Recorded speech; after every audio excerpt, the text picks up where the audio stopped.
Do you want to make more money playing poker?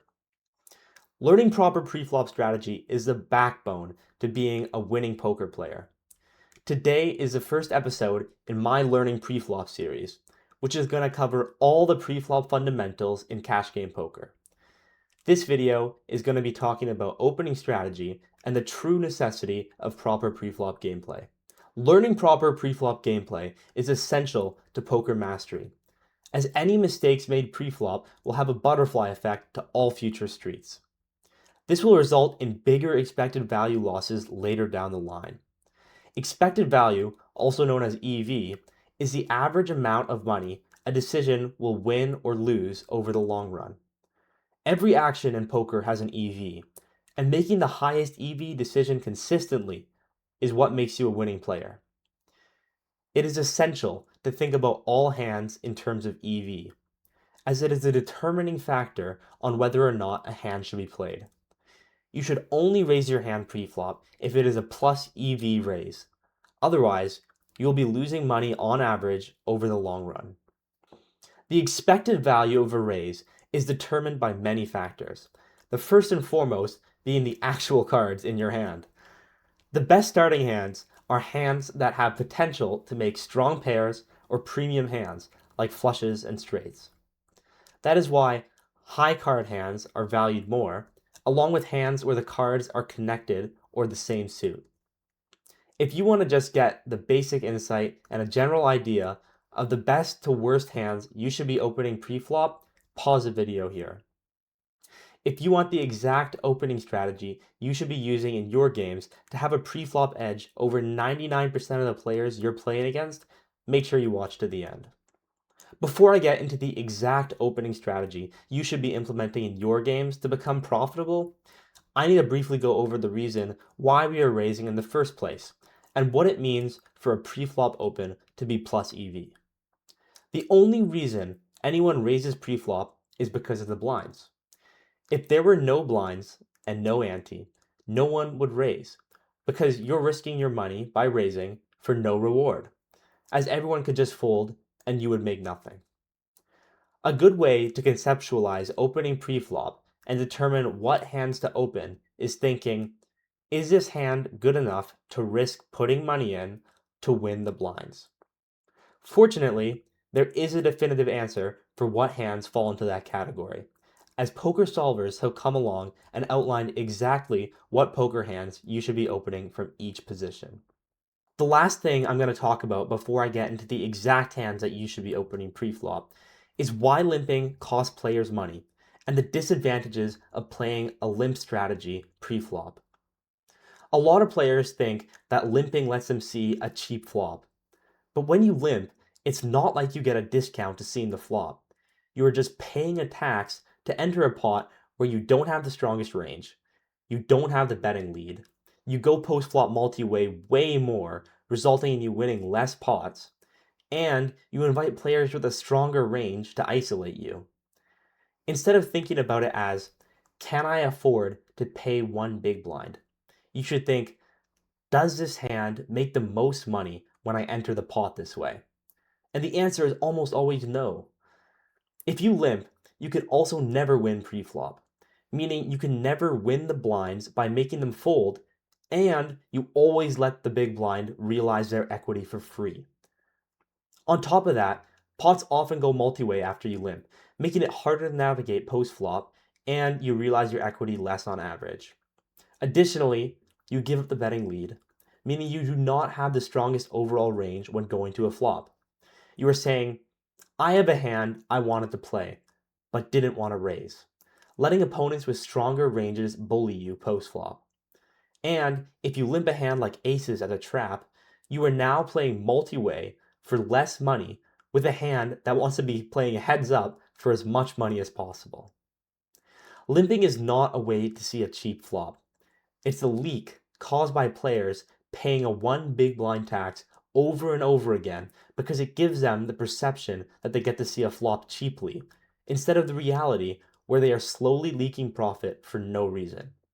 For the next segment of the video, I'm going to be showing the specific opening strategy for low to mid stakes poker players playing 6 max poker 100 big blinds deep.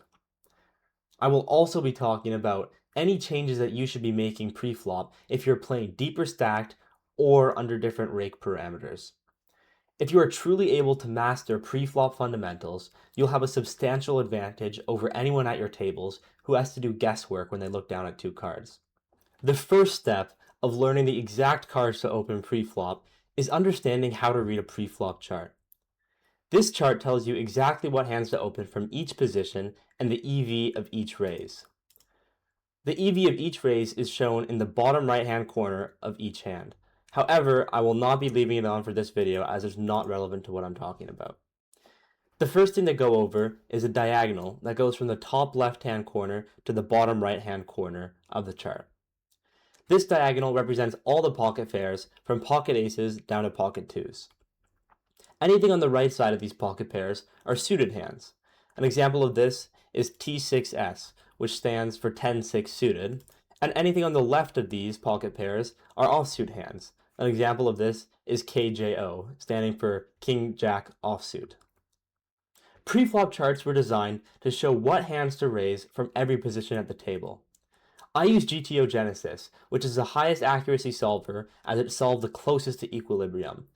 The opening strategy GTO Genesis recommends is opening the 2.2 big blinds from under the gun, hijack, and cutoff, opening the 2.5 big blinds from the button, and opening to 3 big blinds from the small blind. However, if you use a different solver that has slightly different opening sizes, it will be a very minimal EV loss. Alternatively, if you are playing live cash games and can't raise to a size like 2.2 big blinds, you can simplify to raising to 2.5 big blinds from each position except the small blind where you should still raise to 3 big blinds. Now, onto the actual hands you should be raising. All the hands you see in red should be raising pre-flop from under the gun, and all the hands in blue should be folding. However, there are some hands that are both blue and red. These hands can raise or fold as they are right on the cusp of being plus EV opens. These hands are considered to be indifferent between raising and folding and are called zero EV opens. We don't have to go too in depth, just know you can pick either action without consequence, but it is considered to be a break-even open in the long run. Now, onto the hands under the gun should be raising to 2.2 big blinds every time.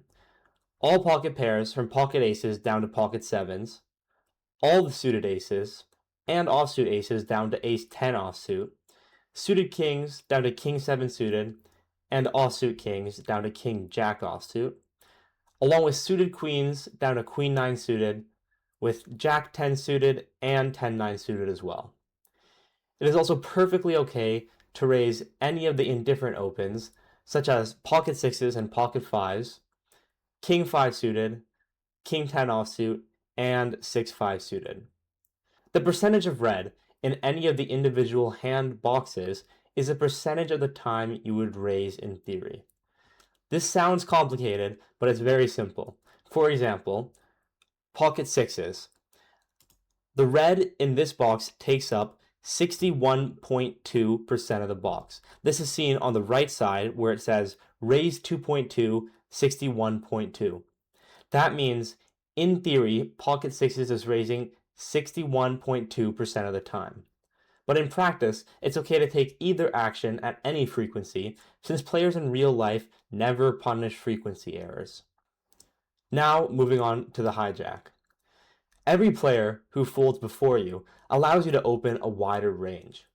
The fewer players left to act behind you means you can open wider because you don't have to worry about as many players' cards.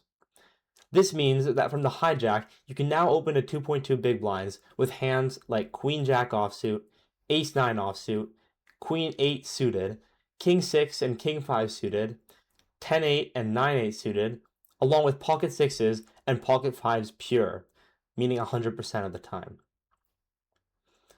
Next is the cutoff. The cutoff can now additionally open any offsuit Broadway hand, such as Jack 10 offsuit, Queen 10 offsuit. Can also open Ace 8 offsuit, Ace 5 offsuit, along with any suited king, any suited hand with an 8 kicker or better, any suited connector down to 5-4 suited, pocket 4s, pocket 3s, Queen 7 suited, Queen 6 suited, and finally 9-7 suited and 10-7 suited. Next is a button. The button can open any offsuit hand with a 9 kicker or better, along with King 8 offsuit, and any offsuit ace down to Ace 3 offsuit. Any suited hand with a 6 kicker or better, all the suited queens, all the pocket pairs, and a few around the edges such as Jack 4 suited, Jack 5 suited, and 7-5 suited. Lastly is a small blind. The small blind has almost the same opening range as a button, except you can open any offsuit hand with an 8 kicker, Ace 2 offsuit, 6-4 suited, and 8-5 suited. That covers the theoretical opening ranges for all the positions at a 6 max table. While opening ranges are essential, it is not all of preflop gameplay. There is so much more to be talked about involving 3-betting and 4-betting preflop, along with how you should be playing differently in your games compared to theory to extract the most value from your opponents. However, knowing basic opening ranges is an essential building block for any future preflop analysis. If you want to check out GTO Genesis, use the link in my profile or write a comment under this video with any questions you have. In the next video of this series, I'll be going over 3-betting fundamentals and what adjustments to make against the players at your games.